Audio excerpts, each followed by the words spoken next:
Ballon d'Or. Lionel Messi takes his seventh crown, but the big drama, Lewandowski misses out after last year missing out. Tell me, how do you feel about it? Where do we even begin? To be honest, bro, like, I don't want to sound corny or whatever, but my man was robbed, bro. Like, I woke up this morning thinking that obviously last year he was so close and he deserved it with all his goals and stuff. Yeah. He would definitely get it this year. And then seeing Messi, I wasn't surprised, but for me, obviously for the past, let's say, year or so, Messi hasn't really performed to the level I would personally give him a Ballon d'Or for. You know what I mean? Lewandowski has been busting his ass left, right, and center. But yeah, as a striker, sometimes it's a bit hard to be recognized, even though you've got those goals. But yeah, I definitely think it was robbed, man. It was definitely robbed. I mean, interesting, right? Like, I was watching it back, and obviously in his acceptance speech, Messi does mention that he thought Robert Lewandoski should have won last year's Ballon d'Or after France Football cancelled it. The first time that Ronaldo hasn't finished in the top three in 5 years, I think, or something. Or some ridiculously long time. That was shocking. That was shocking in itself. Is it because Messi is just such a big name? You know, like him and Ronaldo are just giants of the game that, you know, they can't be out of contention. You can pretty much, you can say that because like being the devil's advocate, if Lewandowski won, let's just say he won, I'm sure there will be a lot of people saying that, you know, Messi did deserve it because of his legacy. You know, at the end of the day, it is always about the legacy. No matter how bad they play for 1 year, it's about the legacy. You know, same other way around as well. You have players that are not that great, and then they have one really good year, and then you got people comparing them to the greats. You know, so it's a bit of a sticky one. But me personally, I wanted him to win it so bad last year, and the fact that he didn't win it this year is just like. But you can't take it away from Messi. He is a GOAT. Like, he's done the hard yards. What about the conversation around trophies won, right? If it's calendar year, that's what they do the Ballon d'Or. And what did Robert Lewandoski win compared to Messi on both club and international level, right? Messi lifted the Copa America. Yeah. Does that then, when you put it in that context of achievements in 12 months, does that then make more sense why Messi would have edged Lewandowski out? I think you hit the nail on the head with that one, man. I think that's the only reason why he probably edged over Lewandowski, because these days football is just about stats, man. No matter how much goals you have, if you have trophies, like, no one can chat to you. You know what I mean? So because he won the Copa America and everything, I think that kind of pushed him up there as well. Even though his performance hasn't been the best, you know. Yeah, that's my opinion. Yeah, and just to segue to performance, right? There's obviously talks of PSG with their famous front three now: Messi, Mbappe, Neymar, too lazy, not moving around, not playing their role in the system. When you think of that, how does that play out in your mind then for Messi's own career and the way that he finishes up? Because, you know, him and Ronaldo are getting on a little bit. How does that little chapter in Paris close it out for him? To be honest, I kind of seen this coming when he moved to PSG. I just having a team full of superstars is like, in this day and age, football is never really the best thing. You know what I mean?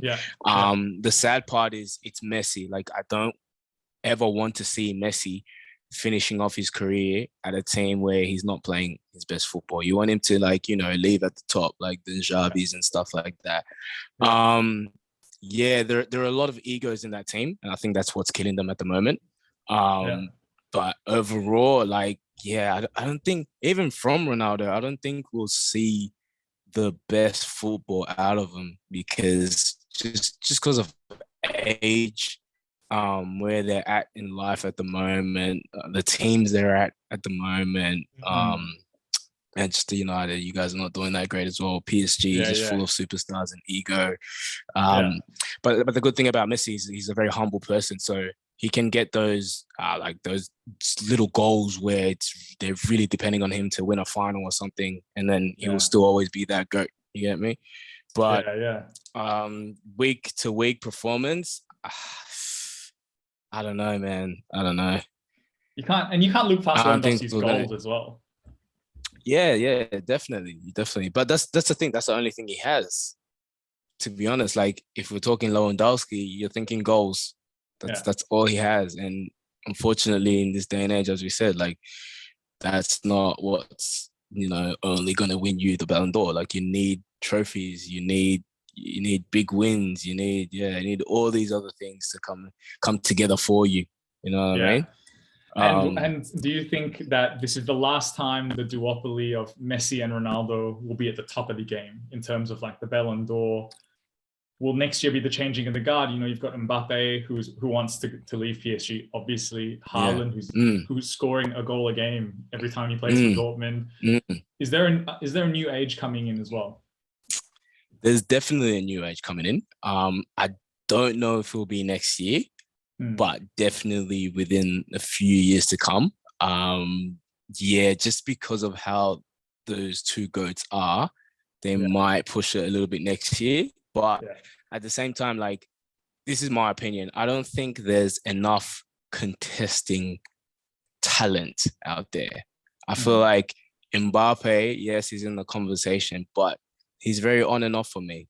Neymar, yes, he's in the conversation, but he's very lazy for me. Sometimes he wants to play, sometimes he doesn't. Like, I can't, apart from Lewandowski and a few others like Kante, who really doesn't get the recognition, I can't name you an up-and-coming GOAT. Do you get what I mean? Like, I can't really do that right now. Apart from the young'uns, the really, really young ballers that are coming up, but they still need a bit of time and stuff. So with that, I just can't see the new age at the moment. So it might take a couple of years before we see. Haaland is getting up there. I understand that. A couple of other players are really shining and stuff, but I don't know. This is not 2007 where we had like Pato. We had so many talent, like so much talent out there, bro. You know? Yeah. I don't know, bro. We might. I don't know. To be honest, like football. That's the beauty of football, bro. You just never know. And we'll close out the Ballon d'Or chat on this note. 100%. I promised I wasn't going to talk about Manchester United today because every single episode we talk about Manchester United. So we're not. I'm not doing that. Okay. Cool. I'm not doing that. But do you think Cristiano Ronaldo will win another Ballon d'Or before his career is done? Like we mentioned at the top, right? Because first time he's finished out of the top 3 in like 5 to 7 years. He had, I don't know if you saw that explosive kind of response to that article written about him saying that he wanted to have more than Messi. And if for him it's an obsession, do you think he wins another one before he calls time on his career? If he stays in the EPL, no. If he stays at Man United, no. Definitely not. I just feel like the EPL right now has changed so much and it just doesn't suit his football. He's someone that might strive in the Italian league or even the French league or, teams that kind of build around one player, but the EPL is so team-based, 11 players on the pitch. So I don't think he can shine, honestly. I don't think he will. We'll have to see. But we'll see,